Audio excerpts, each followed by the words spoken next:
करके। तो यहाँ क्या बताना चाहते हैं कि एक सतनाम की कीमत इतनी है, जिस विधि से हम बताते हैं तुम कितने साहूकार बन जाओगे। सतनाम एक पालड़े रंग होरी हो, 14 लोक चढ़ावे राम रंग होरी हो, 3 लोक पास्यंग धरे रंग होरी हो, भाई तो न तुला तुलाया राम रंग होरी हो। तो भी वो पलड़ा भारी रहेगा। कौन सा? जो एक श्वास उस श्वास का सिमरण है। अब आप देख लेना आप कितना सुमन करते हो और फिर भी रह जाते हो। इसका मतलब है कि हमारे ऊपर बहुत ज्यादा ऋण है, बहुत ज्यादा ऋण है।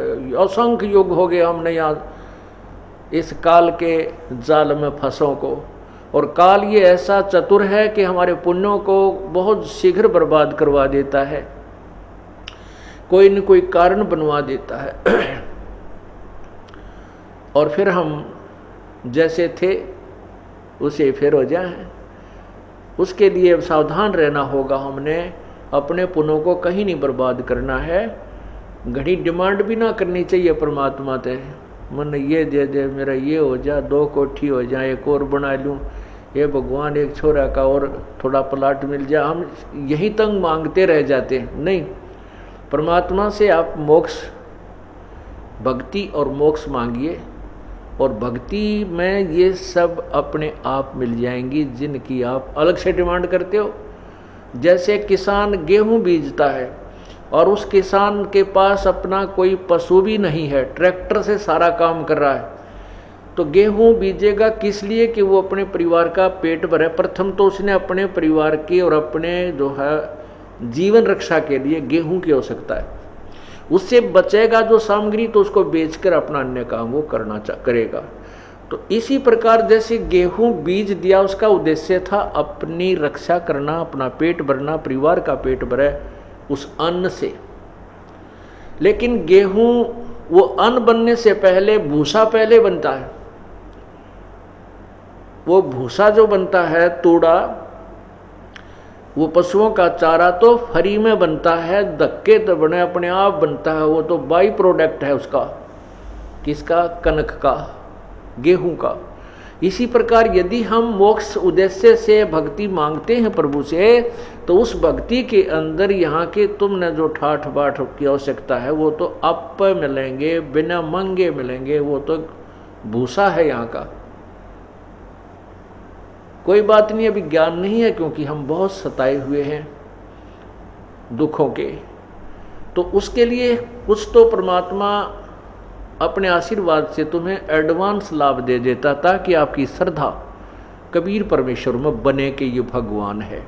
उसके बाद फिर कहता है कि पुत्र अब तुम खुद करो, बेटा बेटी अब तुम साहूकार बनो, तुम स्वयं मेहनत करो, इस नाम का जाप करो, इस तरह धर्म करो, ये पुण्य करो।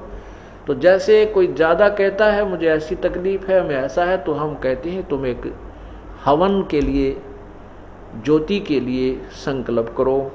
इसी को कहते हैं आप पाठ के लिए संकल्प करो। क्योंकि हम अपने परमात्मा अपने आशीर्वाद से तो आपको देता ही देता, उसके बावजूद भी आप इतने वीक हो चुके हो कि फिर भी उभरते उभरते समय लग रहा है। तो उसको कवर करने के लिए वो आपको बताया जाता है कि ऐसा कर लीजिए। लेकिन जो कहते हैं बिन इच्छा दो देत है सो दान कहावे, और फल बाँचे नहीं तास का वो अमरापुर जावे। जैसे आप पुण्य करते हो या हवन के लिए, कोई भी ज्योति के लिए जो दान करते हो, ये सबसे उत्तम बताया है कि कोई बिना डिमांड के करना चाहिए। इसमें दोनों फल मिलते हैं।